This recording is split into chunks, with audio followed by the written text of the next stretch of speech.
This is SARS-CoV-2. It belongs to the family of coronaviruses named for the crown-like spikes on their surfaces.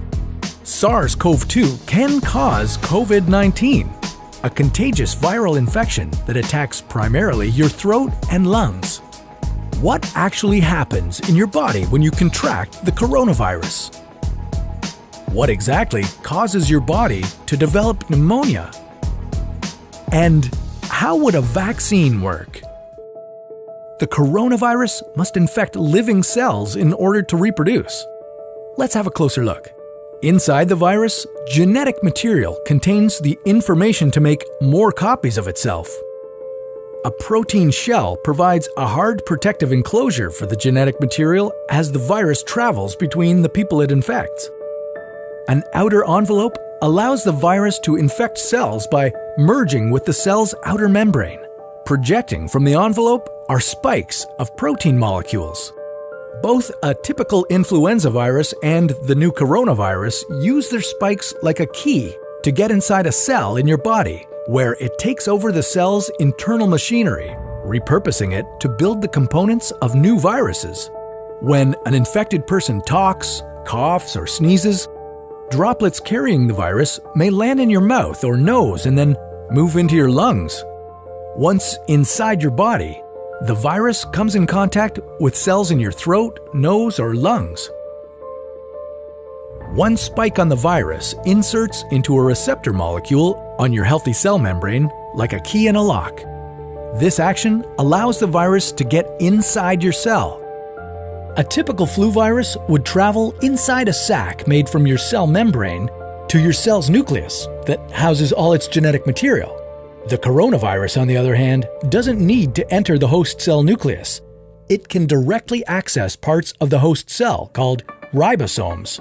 Ribosomes use genetic information from the virus to make viral proteins, such as the spikes on the virus's surface.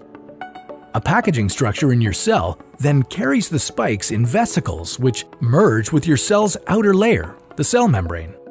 All the parts needed to create a new virus gather just beneath your cell's membrane.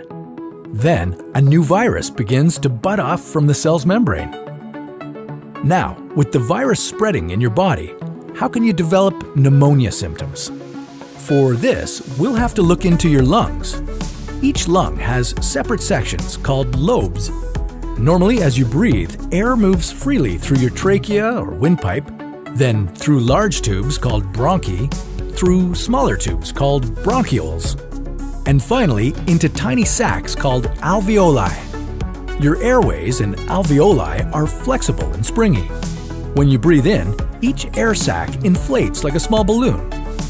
And when you exhale, the sacs deflate. Small blood vessels called capillaries surround your alveoli.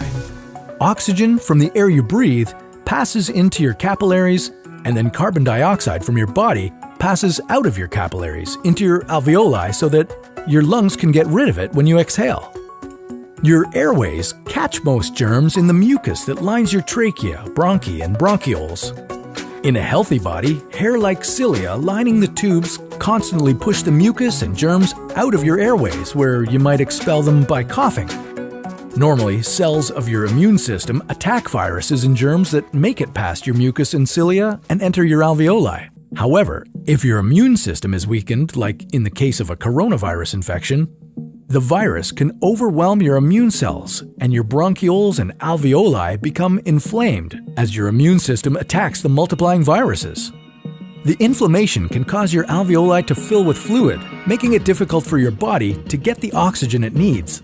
You could develop lobar pneumonia, where one lobe of your lungs is affected, or you could have bronchopneumonia that affects many areas of both lungs. Pneumonia may cause difficulty breathing, chest pain, coughing, fever and chills, confusion, headache, muscle pain, and fatigue. It can also lead to more serious complications. Respiratory failure occurs when your breathing becomes so difficult that you need a machine called a ventilator to help you breathe. These are the machines that save lives and that medical device companies currently ramp up production for. Whether you would develop these symptoms depends on a lot of factors, such as your age and whether you already have an existing condition.